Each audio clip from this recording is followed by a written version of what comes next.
de público y privado.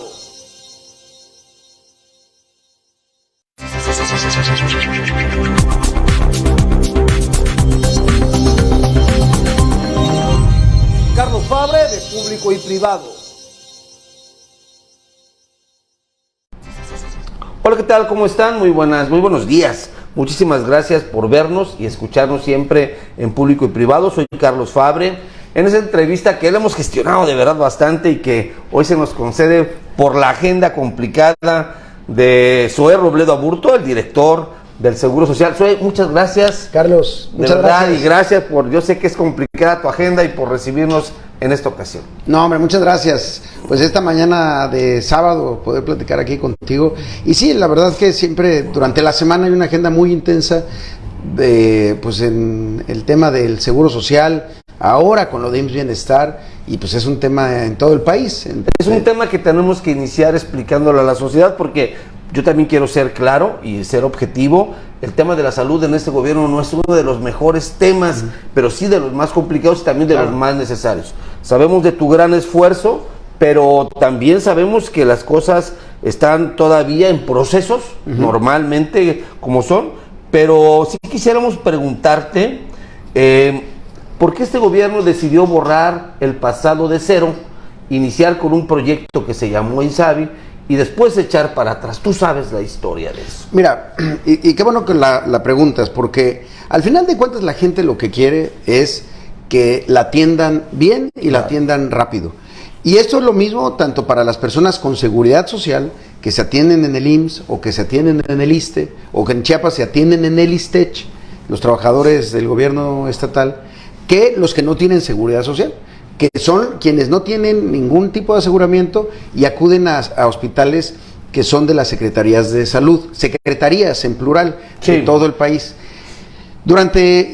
Clínicas, ¿no? Como las queramos. Clínicas, a ver, ¿cuál es la diferencia? Clínica es el primer nivel de atención, es decir, son consultorios, es donde te atiendes lo más común de las enfermedades, y después ya tienes los hospitales, que es lo que llamamos segundo nivel de atención, que son hospitales con otras especialidades, donde se puede atender un parto, una cesárea, una cirugía, otro tipo de estudios.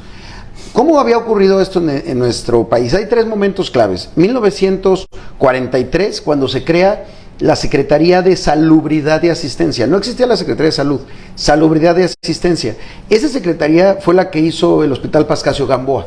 Esa era la secretaría que generaba una red de hospitales. Es decir, la operación de los hospitales estaba a cargo de la Federación, del gobierno central. Así ocurrió desde 1943 hasta 1982. Aquí estoy solo hablando de las personas sin seguridad social. En el 43 nace el IMSS, y el IMSS es el mismo IMSS desde entonces. No está descentralizado. El IMSS no lo operan los gobiernos de los estados, lo opera el IMSS central. El IMSS central. Y tiene su propio presupuesto. Tiene su propio presupuesto, y un presupuesto que viene de las cuotas obrero-patronales. ¿Sí? Su propio personal, su propio contrato colectivo de trabajo, todo eso. Y eso sigue idéntico. El trabajador que está asegurado en el IMSS, la trabajadora, el derechohabiente del IMSS, se va a seguir atendiendo en el IMSS. Y solamente el IMSS va a seguir atendiendo solo a los derechohabientes del IMSS. Porque hay quienes decían, el IMSS va a recibir a los que no tienen... No es cierto, así se los digo, eso es mentira. No es así. El IMSS sigue atendiendo a los derechohabientes del IMSS. El IMSS Bienestar es otra cosa, con sus propios hospitales, con sus propios doctores, médicos, enfermeras, etcétera. Bueno, es otro brazo de la salud en México. Es otro brazo, es otra institución. ¿De qué tamaño es ese brazo? ¿De qué tamaño es el músculo? Va a llegar a ser, ¿Seguro Social? Va a llegar a ser igual de grande que el Seguro Social. Pero aquí es importante decir esto. ¿Qué pasó en el 82? Se crea la Secretaría de Salud, y la Secretaría de Salud deja de operar hospitales. Sí. Ya no tiene esa parte de salubridad. ¿Tú te acuerdas el simbolito azul, como un triángulo que decía SSA? Sí, Secretaría de Salubridad y Asistencia. Era salubridad y asistencia porque tenían atención médica. Sí. Salud solamente se genera como una secretaría rectora, pero no operadora. Entonces uno dice, bueno, ¿y quién era quien operaba los hospitales? Aquí el Gómez Maza o todos estos hospitales, los gobiernos de los estados. El Seguro Popular no daba atención médica. El Seguro Popular sí, le pintaban ahí como si fuera ese hospital fuera del Seguro Popular, pero no, el Seguro Popular era una caja, era como si fuera un banco, sí, que le daba el dinero a los gobiernos de los estados y los gobiernos de los estados lo ejercían. Las historias de las quimioterapias de agua de Veracruz, las historias de los hospitales que se iniciaban, les daban dinero y no los concluían, las historias también de los niveles más grandes de desabasto de medicamentos fueron con el Seguro Popular. Pero era porque cuando lo crearon, Julio Frenk, y él lo dice, no lo digo yo, lo dice él, ellos decían, no, nosotros lo que queríamos era solamente financiar a los estados. Sí. Bueno, el dinero en la mano de muchos gobiernos estatales, sabemos que se volvió corrupción. Se volvió corrupción. Entonces, ¿qué está haciendo el presidente López Obrador? Tomar una experiencia previa que había del Seguro Social, que era el Coplamar, el famoso IMSS Coplamar que nació en 1979, y a partir de eso crear un nuevo modelo de atención para gente sin seguridad social y centralizar toda la operación. Con toda honestidad, Zoe, ¿no era más fácil con lo que ya había construir algo mejor? No, porque la pandemia lo demostró. La pandemia no permitió que la reconversión hospitalaria para la atención de la pandemia, teniendo 32 subsistemas, fuera homóloga, fuera igual. El IMSS, por ejemplo, en la pandemia nosotros nos reconvertimos con una misma alineamiento porque es mucho más vertical. Sí. Tener 32 subsistemas de atención médica por cada uno de los estados tiene dos problemas principales. El primero es que genera mucha desigualdad. Entonces, si el estado es rico, el estado tiene instituciones fuertes, puede tener mejores hospitales para gente sin seguridad social. Pero si el estado no tiene esas capacidades, pues o tiene problemas de pobreza, eso se van a transmitir en la calidad. Lo que te comento es de que muchas personas se quedaron sin atención No médica. es cierto.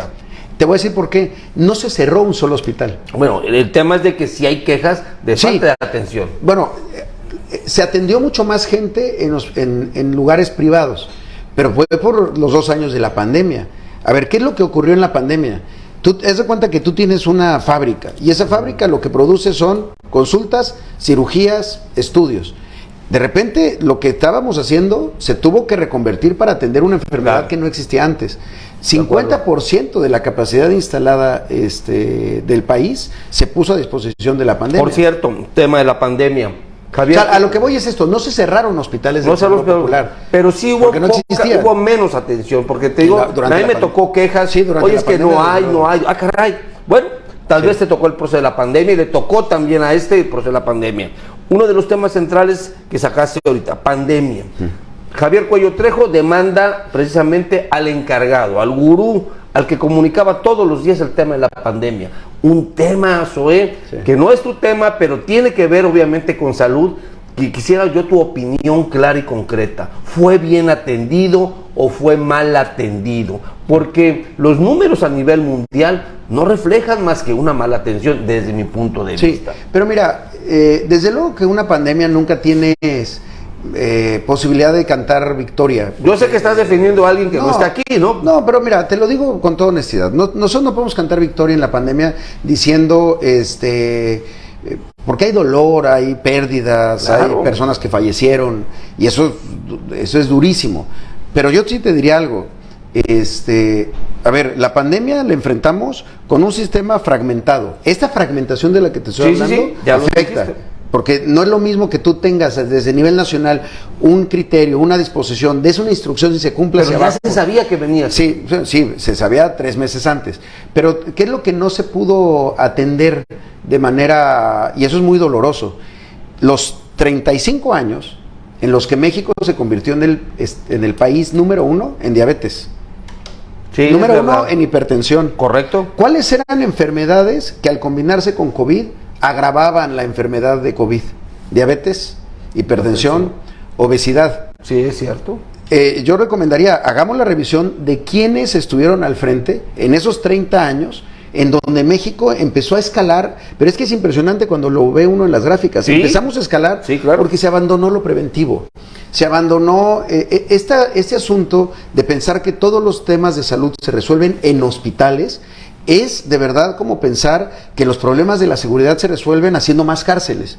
Tú haz más cárceles y con eso resuelves el problema de seguridad. No, se resuelven con que recuperemos un estilo de vida más saludable, que la gente tenga más tiempo, y eso también tiene que ver con ingresos, con empleo, claro, que tenga más tiempo para ejercitarse, para descansar, para pasar tiempo con la familia, porque la mala alimentación, etcétera, sí nos generó una situación de tener los niveles más altos del mundo, Carlos. No es un tema menor. Ser campeones en obesidad infantil. Estamos condenando a esas niñas y esos niños a ser prediabéticos y seguramente diabéticos, y después tener es un tema cultural que todavía no ha permeado, ¿no? Tener insuficiencia renal. Esos datos sí los chequé, es cierto. Todos los años es 16% la prevalencia de enfermedad renal crónica. Es decir, 16% de los mexicanos tienen enfermedad renal crónica. ¿Sabes cuál es el siguiente paso de la enfermedad renal crónica? La insuficiencia renal, la diálisis, la hemodiálisis. Entonces, todo eso sí nos pegó mucho. A ver, pero estoy de acuerdo. Dijiste hipertensión, dijiste diabetes, ahora este tema de las causas renales, pero también de una parte, una no correcta atención médica por parte del especialista de pandemias, ¿sí o no? Bueno, yo creo que los especialistas, los médicos, hicieron un esfuerzo. ¿No hubo mala estrategia? Hubo un esfuerzo extraordinario, de verdad. Yo no dudo de los médicos y de las enfermeras. Es que ellos fueron los que refiero a la estrategia, o sea, la técnica, lo que sugirió quien estaba a cargo de Déjame decirte cómo fue. Cuando se vio que íbamos a tener niveles mucho más altos, no de contagios, de casos que se iban a poner graves, porque en eso sí fuimos los número uno, porque una enfermedad que al asociarla con otras enfermedades se hace más grave. ¿Cuál fue la estrategia que estableció el presidente López Obrador? Abramos todas las camas posibles, hagamos la reconversión más grande de camas de atención y también para cuidados intensivos, para que todos los que lo necesiten puedan contar con una cama, porque sabíamos que íbamos a tener más casos graves. Nosotros en el IMSS abrimos a personas sin seguridad social, atendimos a cerca de 60,000 casos en hospitales, porque que era gente que no nos tocaba, hubiéramos pensado, pero en ese momento era la pandemia. Los héroes, enfermeras, héroes, doctores. Es que ellos fueron. Y muchos héroes y enfermeras, doctoras se quedaron sin empleos, güey. Sí, yo creo que eso aún no debe de darse por concluido. La instrucción es que todos quienes estuvieron en los equipos COVID, en la primera línea, que integraron estos equipos, enfermeras, enfermeros, médicos, médicas, camilleros. ¿Se les va a dar trabajo? Se les tiene que dar trabajo, desde luego que sí. ¿Es un compromiso? Sí, es un compromiso que tenemos con el presidente. Pendiente, pero sí, se les va a dar trabajo. Los que estuvieron en la primera línea. Claro, eso es los que estuvieron en la primera línea. Decirlo. Pero sí, yo creo que ellos hicieron un esfuerzo enorme. Entonces, yo no les diría que ellos no pudieron y que entonces por eso hubo vidas que se perdieron. Entonces, y también hay que aclarar algo. En México no se tomaron medidas coercitivas para evitar la movilidad de la gente. No, el aeropuerto estaba franco, ¿no? Entrabas y salías. Había menos actividad. Pero esas son decisiones del gobierno, ¿no? Sí, y había gente que si no le hubiéramos dado esa oportunidad, pues quizás se hubiera quedado sin tener parado en otra parte, puede ser. No, pero más allá de los aeropuertos, porque eso fue al inicio. La actividad económica. A ver, no usa el cubrebocas. Los santitos, hubo muchos procesos de comunicación mal llevados, creo yo. Y Gatell es el responsable de esto, ¿no? Mira, yo creo que aquí todos tenemos algo de responsabilidad. Bueno, yo se lo voy a preguntar a Gatell si algún día me da chance de entrevistarlo. Le diremos más mejor. Pero hablando de ti, todo el mundo sabe que vas a un compromiso que tienes con Chiapas, decías, ¿no? Y tu trabajo es, yo pienso que de los más importantes a nivel federal, o pudiese decir el más importante de las secretarías o del encargo. ¿Qué es lo que vas a dejar pendiente? Porque no me digas que ya está como Dinamarca el asunto, ¿no? No. Mira, lo de Dinamarca tiene que ver con el diseño institucional. ¿A qué voy? En Dinamarca es público. Número uno, aquí ya nos estábamos yendo hacia la privatización. Seguro Popular, tú sabías que llegó a pagarle a hospitales privados de grupos grandes, Ángeles, de estos grupos grandes de atenciones. Sí, claro, el Seguro Social incluso. No, a nosotros no, jamás. ¿No les pasó? Jamás. Okay. Porque nosotros vivimos de cuotas obrero patronales. Bueno, aparte, llegabas aquí, pagabas tú tu clavo, pagabas tú para que te operaran, pues ¿no? Eso es la privatización. Es privatización. Eso tiene que ser gratuito. Entonces, Dinamarca es eso. que sea el sistema público, que sea un sistema gratuito, que sea un sistema preventivo. Esto es lo más importante Sí, de Dinamarca. coincido contigo. Eso nadie lo ve, porque todo el mundo cree que la atención está en los hospitales. Hay que enfocar. Te criticaron mucho que los chamanes y demás, ¿no? Pero bueno, todo tiene que ver con medicina preventiva. No, y a ver, y eso tiene que ver también con que es mucha ignorancia de quienes opinan rápido. Mira, el tema de las parteras está en el IMSS desde hace décadas. ¿En qué hay una partera? Para decírselo aquí al auditorio. La partera en un pueblo acá en Chiapas, sí, claro, está yendo casa por casa, donde identifica un embarazo, dice, a ver, este embarazo cómo está, y tiene las capacidades de decir, este embarazo puede ponerse a alto riesgo. ¿Qué hace la partera? Va y da una alerta a los de Acción Comunitaria en el IMSS Bienestar, para que ellos digan, pónganle ojo a este embarazo porque se puede poner complicado. Eso es prevención. Claro. Entonces, quienes hablan además con mucho desprecio de la cultura milenaria, no saben, es como nos atendemos aquí en Chiapas, es la verdad. ¿Y de dónde cree que sucede, la gente que viene de la herbolaria, de dónde vienen los medicamentos? Vienen de plantas. O sea, es de verdad mucho racismo, mucha ignorancia. Mucho clasismo. Y mucho clasismo. Claro. En la acción comunitaria, los médicos tradicionales ayudan, asisten, complementan. No estamos diciendo que en vez de que vayas a ver a un traumatólogo, entonces ya nada más vas a poder ver a un huesero. No, pero hay muchas cosas que sí pueden complementar en la atención, porque hay mucha gente que yo invitaría a esa gente que opina, que conozca, que primero va y busca atención en donde tradicionalmente lo ha hecho, y complementar eso, no ignorarlo, no despreciarlo, sino complementarlo, es bien importante. Sí, así nos atendemos en Chiapas, en las zonas indígenas, y en la Tarahumara, zona lejana, y la zona y en Oaxaca, y en Zacatecas. Y están certificadas las parteras ahora, ¿no? Mira, en Nayarit. Bueno, las parteras, muchas de ellas traen unas mochilas de la Fundación Carlos Slim, que Carlos Slim a esa gente sí le gusta mucho y demás. Carlos Slim reconoce, la Fundación Carlos Slim reconoce la labor de las parteras y les dan unas mochilas con equipo de diagnóstico de la mayor tecnología, las capacitan y ahí andan haciendo esos recorridos.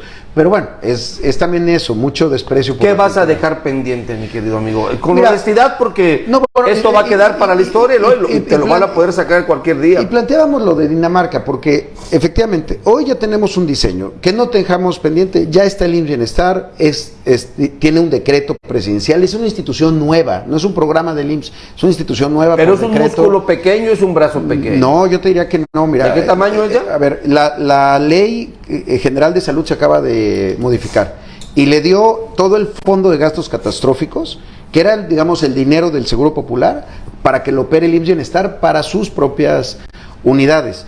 Hoy estamos hablando de una institución que tiene más hospitales que el IMSS. Son más pequeños sus hospitales todavía, pero tiene 380 hospitales, no es tan pequeña, no es un músculo tan pequeño. Ya ahorita estamos en el proceso de, digamos, de migración de los trabajadores con sus mismos salarios, categorías, prestaciones, y ya va a tener cerca de 40,000 trabajadores en una primera etapa, pero va a llegar a tener más. Entonces, eso está encaminado.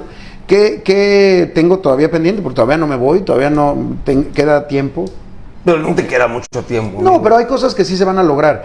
Te pongo un ejemplo, ¿no? Para mí es muy importante el reconocimiento a los trabajadores del IMSS. El año pasado hicimos un incremento salarial del 7.1%, fue el más alto de todas las instituciones del gobierno, y para el próximo año, bueno, para este año... Sí, reconóceles, pero se vería como una medida solamente, digamos, de atención hacia quien te ayudó, ¿no? No, bueno, pero fue el año pasado. A la población, ¿dónde vamos a llegar? La población, al fin de cuentas, por ejemplo, cubrir muchas vacantes es en beneficio de la población. Claro, no el trabajador, bueno, la población. Hemos hecho un proceso en el IMSS histórico de crecimiento de la infraestructura, a pesar de los 2 años de pandemia, histórico en el crecimiento de equipamiento, histórico en el número de cobertura de vacantes de personal. O sea, la verdad que en eso, y no quiero sonar a despedida, porque todavía me quedan muchas cosas por hacer. Muy bien. Pues yo creo que se ha hablado de mucho, de cómo llegas al IMSS. Y hay una pregunta que te la quise hacer en su momento, pero no pude. ¿Se va Germán Martínez porque no recibió apoyo? ¿O por qué se va Germán Martínez, que hoy alzó la mano, que quiere ser presidente, candidato a la presidencia? ¿Por qué no, bueno, eso que se lo preguntan a Germán Martínez. Yo ya se lo pregunté. Bueno, él dice que porque no recibía apoyo. Yo lo primero que hice fue a buscar a toda la gente que él señalaba en su carta y a preguntarle, oye, ¿cuál es el problema? Y ellos me expresaron cuáles eran sus diferencias con Germán. Para mí, la verdad que en esos casos prefiero ver hacia adelante. Yo he tenido una extraordinaria relación con la Secretaría de Salud, con el doctor Alcocer, con todo el sector. Ellos lo han reconocido públicamente. No, Germán te reconoció públicamente en esa entrevista también. Y se lo aprecio a Germán, pero mira, históricamente el IMSS y la Secretaría de Salud no se hablaban. Eso es histórico, de verdad está documentado. Era el América con el Chivas, exactamente, ¿sí? Como el América Chivas, o sea, no se hablaban, competían y demás, y el IMSS decía, yo no soy sector salud, entonces yo no me entiendo con ustedes. Yo llegué y dije, a ver, yo no sé si institucionalmente no dependa yo de la Secretaría de Salud, pero para mí hay un secretario que es la cabeza del sector y con ese me voy a aliar. Hoy, si tú ves incluso las guías de práctica médica, ya están firmadas por el IMSS también, junto con la Secretaría de Salud. Decían que había pleito con la Secretaría del Trabajo todo el tiempo. Los niveles más altos de formalización, la reforma en materia de outsourcing, que eso se habla poco, pero la hicimos con la Secretaría del Trabajo. Y hay 3 millones de personas que ya están en su trabajo formal e incrementaron su salario. El incremento del salario mínimo. Todo fue trabajo, la reforma en materia de pensiones también, junto con la Secretaría del Trabajo. Te decía, no, pues con trabajo tampoco hay problema. Con Hacienda, vamos a ver si con Hacienda es el lío. La Hacienda nos ha autorizado todos los proyectos para comprar equipamiento. Fue otro trato que tú tuviste. Pues entonces hay que hacer política también en eso. Claro, hay que hacer gestión, ¿no? Pues sí. Ok, oye, pues se habla, se dice, aparte de que tú ya lo has dicho, ¿no? El tema de tu legítima aspiración a Chiapas, tu compromiso con Chiapas, ¿no? Sí, mira, como bien dices, yo creo que no es nuevo, no es sorpresa, no se me ocurrió. Participé en un proceso interno en Morena en 2017, junto con el doctor Rutilio Escandón, junto con el doctor Gurría. Entonces, por cierto, ¿él ganó ese proceso? Ganó el doctor Rutilio Escandón. Claro. O el doctor Oscar Gurría. No, es que fueron 2 etapas. Okay. El Consejo de Morena, el Consejo Estatal, en donde los consejeros determinaron quiénes iban a ir a la encuesta. Y ahí el primer lugar lo tuvo el doctor Gurría. Claro. Pues Rutilio y yo, los 3, aparecimos los en la más encuesta. Votados, ¿no? Sí, pero del Consejo. O sea, aparecimos en la encuesta porque estábamos en el Consejo. Luego se sumaron otros, pero por otras vías, que era el Nacional y los otros partidos. Pero los 3 que los consejeros y consejeras de Morena determinaron que fueran a encuestarse, éramos el doctor Rutilio, el doctor Gurría y tu servidor. Y después se hizo la encuesta. En la encuesta ganó el doctor Rutilio Escandón. Y yo desde antes había establecido mi compromiso de reconocer los resultados y apoyar al ganador. Y eso hice. Lo acompañé en su campaña. Precisamente y lo volvería a hacer igual. Entonces no es sorpresa que milito en un partido, no es sorpresa que aspiré a ese mismo encargo, no es sorpresa que no lo gané. Y tampoco debería ser sorpresa que tengo la misma aspiración en este momento. Bueno, pues ya estamos ya estamos casi. Ya estamos casi. Casi. Pero bueno, no quiero hacer que infrinjas la ley, pero como sé que eres un hombre bastante inteligente, de mucho análisis y conocedor de Chiapas, ¿qué es lo que definitivamente tendría que hacer el próximo gobernador de Chiapas forzosamente en su primer año y en su segundo año, debido a las condiciones en que se encuentra Chiapas y el sureste? Mira, yo te diría que me permitas darme un pasito previo. Adelante. Yo creo que quien sea coordinador de los comités en el Estado de defensa de la 4T, que es lo que está hoy en disputa a nivel nacional, ¿no? Es la coordinación de los comités en defensa de la transformación, tiene que garantizar algo: unidad y lograr que todos los grupos políticos se sientan incluidos como parte del proceso, dentro del movimiento de transformación. Y que en ese sentido la próxima elección de Chiapas sea un proceso tendiente a la paz, que el proceso democrático, la fiesta democrática, como siempre se le llame, evite la confrontación, evite la violencia, evite los malos usos y costumbres del uso de recursos económicos o de recursos de procedencia ilícita. La compra del voto, la compra del voto, demás, porque si eso es lo que genera más tensión, más confrontación, más rispidez y después ingobernabilidad. Porque lo primero que debemos de garantizar en Chiapas a el inversionista extranjero, al turista que viene de fuera y fundamentalmente a quien aquí vive, aquí hace su vida, aquí hace su economía, la paz, garantizarle paz y tranquilidad. Eso es lo número 1, garantizar libre tránsito. Y la elección, que generalmente pues genera esos conflictos, que no le contribuya. más a ese estado. Yo creo que ha habido un esfuerzo extraordinario del gobernador Rutilio Escandón, del presidente, desde luego, con los programas sociales, pero tenemos que garantizar que las cosas estén tersas. Mira, se habla de muchos procesos. Vamos a tener el Tren Maya en Palenque, vamos a tener... ¿Lo van a acabar? Sí, se va a acabar. Antes de que salga Andrés Manuel López Obrador. Ese es el compromiso que se tiene. Está el transísmico también, que ese también tiene un impacto brutal, para nosotros. Yo creo que más, ¿no? Oye, Salina Cruz y Coatzacoalcos más, son vecinos. Yo creo que más. Yo no veo el Tren Maya para Chiapas, discúlpame, son 20 kilómetros, 50 kilómetros que entra el Tren Maya y está lejos de la parte productiva que desconocemos Chiapas. Pero fíjate que justo, yo coincido con eso. Eso pudiese ser lo que tendría que hacer un gobernador. Mira, hace poco, efectivamente, hace poco que estuve allá en Palenque y luego en Pujiltic, en Palenque yo les decía, el Tren Maya sale de Palenque. Pero ¿cómo conectamos de Palenque para abajo? Pero... Entonces, efectivamente, de las primeras cosas que se tienen que hacer es ¿cómo conectas bien el Tren Maya para que ese turismo continúe hasta San Cristóbal?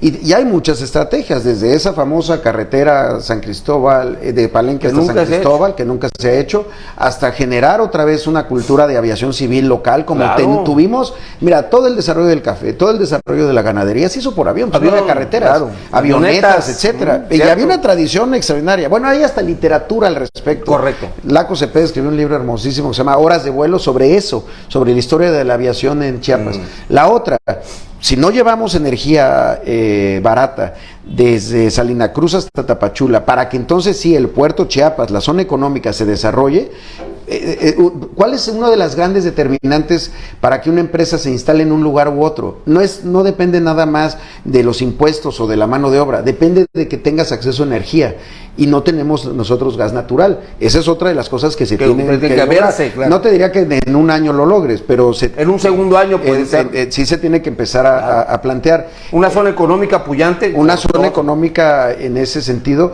Y la otra... ponle otro nombre si quieres, pero... Como sea, es que mira, yo nunca estuve en contra de las zonas económicas especiales. Yo lo que sí es, sí, pero no así. No nada más en esta lógica de mano de obra barata y demás, no.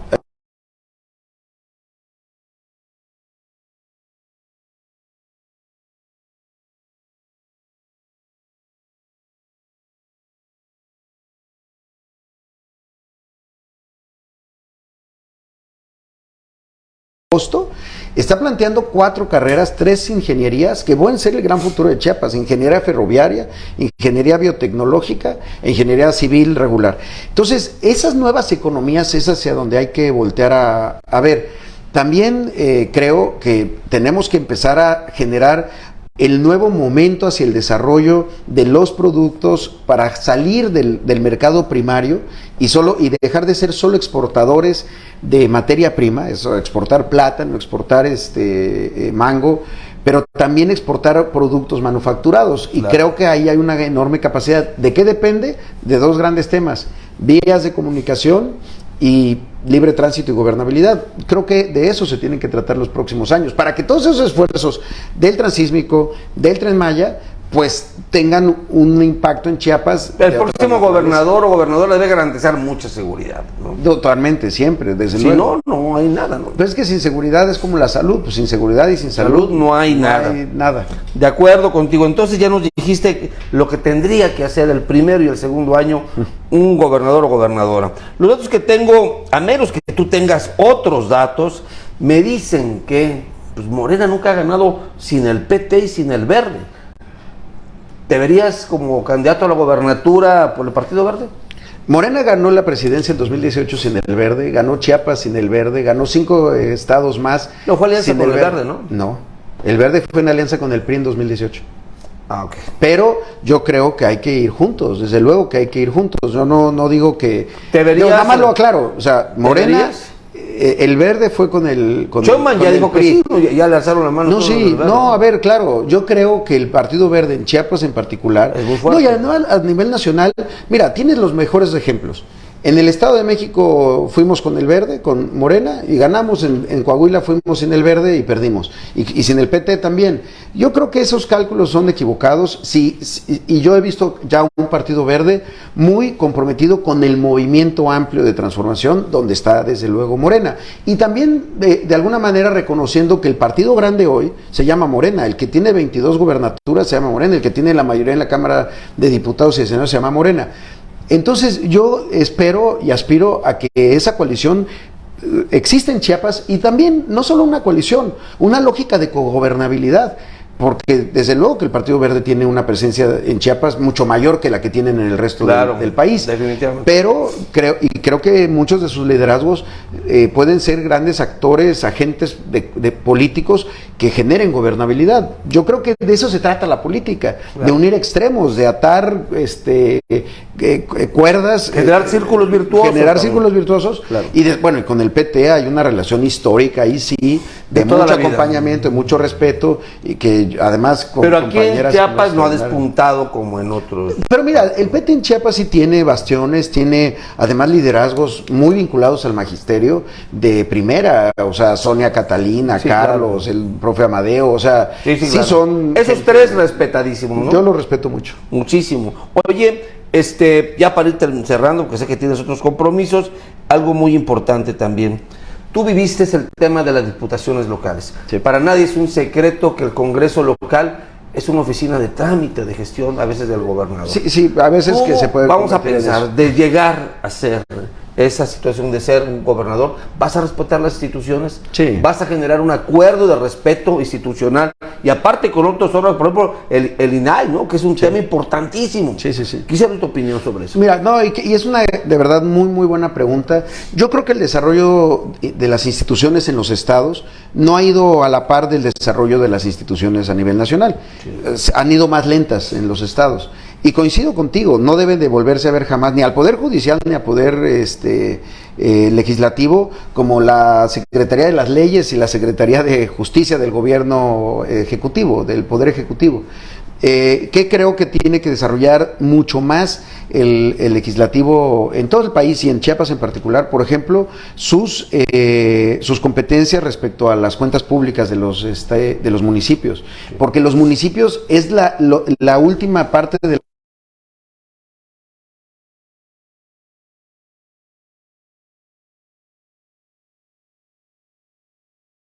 Entonces, esa parte le corresponde al legislativo, poder acompañar, no solo a revisar las cuentas públicas, sino acompañar el ejercicio del presupuesto que ellos mismos aprueban. Segundo, yo creo que hay muchas competencias respecto a nombramientos que deben de fortalecerse ahí.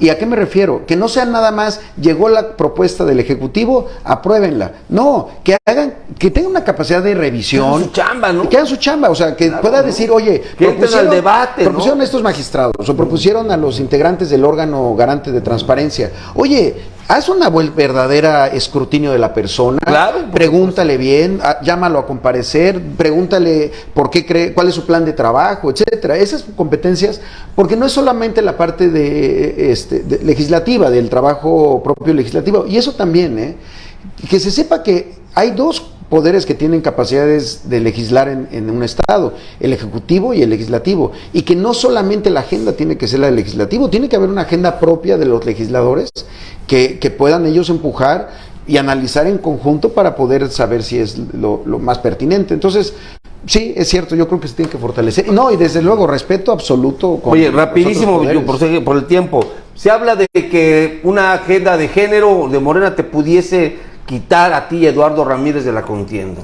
Eso tendría que ser una definición del partido, pero no existe todavía. Hay una idea de que va a haber unos bloques por género, pero hoy no hay nada. No hay nada. Hoy lo único que hay es el que gane la encuesta, él o la que gane la encuesta, la persona ese es el criterio. Punto. Otra, por último, para cerrar, se ha hablado mucho de esa contienda con otro chapaneco, que es el que preside ahora el Senado de la República. La Junta de Coordinación Política, perdón. Bueno, ya también fue presidente de la mesa. Fue también presidente de la mesa. Un chapaneco que se ha esforzado mucho. En lo personal, digo que Chiapas se merece una contienda de ese nivel. ¿Crees que se dé de alguna manera u otra? Mira, fíjate, lo que dices es cierto. Qué bueno, qué positivo. que dos políticos que nacimos en lo local, Sí. porque, a ver, los dos nacimos en lo local. Yo fui diputado local y Bueno, Lalo fue presidente. Lalo estudió en la UNAS y tú estudiaste en el ITAM. Son diferentes condiciones. Bueno, él estudió Derecho, yo estudié Ciencia Política. También son otras Y condiciones. los dos nos especializamos el mismo momento, el mismo año, en la misma universidad en España. Ahí nos conocimos, Ahí Lalo se y yo, conocieron. estudiando en Ok. España. Entonces no había tanta diferencia. No había tanta diferencia. Digo, ambos pudimos darnos ese privilegio, la verdad, de Claro. tener una instrucción posterior a la universitaria ahí. Yo también soy maestro de la UNAM, Lalo, entiendo que También da clases en la UNAM, en la UNAM, o sea, y te diría, qué bueno que después de tener carreras políticas en lo local, ambos estemos en posiciones de alto nivel para la política nacional y que esa sea la contienda. Yo cuando la última vez que hablamos, que se hizo muy público, nos encontramos en el aeropuerto, planteamos Los dos eso. son el mismo mensaje, ¿no? Por una lógica, a ver, nos conocemos desde hace tiempo, nos tenemos respeto, hay afecto incluso, te lo puedo decir, y sí creo y lo que platicamos ese día fue que no hiciéramos de la contienda un lodazal. Coincido. Que no hiciéramos de la contienda una Ya guerra. no se merece eso Chiapas. No se merece el movimiento primero, y Chiapas también. Pero Yo ahorita, que primero Chiapas y luego no, el movimiento. siempre es ¿no? primero Chiapas, pero en este momento somos parte del mismo movimiento. O sea, no estamos planteando una contienda de dos personas que van a contender por partidos distintos en la elección constitucional. Apenas estamos en la primera etapa. Y esa etapa, si la hacemos sucia, de campañas negras y demás, pues, Como está sucediendo ahorita. pues ojalá que nuestro compromiso es que eso no ocurra, pues hay que respetar esos compromisos. Pero sí creo que debemos de apostarle a eso, que no sea a ver quién tiene más fuerza, a ver quién tiene más músculo, a ver quién puede más, como dicen otros, como Luis Armando, a ver quién tiene más vejigas. No. Es a ver quién... Fuera de lugar. A ver quién tiene... Fuera de lugar. Mira, a ver quién tiene mayor capacidad de humildad y sacrificio para definir, hoy yo no soy la persona que puede concretarle una mayoría. Eso me requiere mucho mayor carácter. Se le sigue debiendo a Chiapas. Yo siento que en los procesos internos podemos hacer un mejor proceso en este momento y hacia el próximo año. Zoe, te agradezco muchísimo. Muchas gracias, Carlos. Gracias. Gracias. Muchas gracias, nos vemos en la próxima.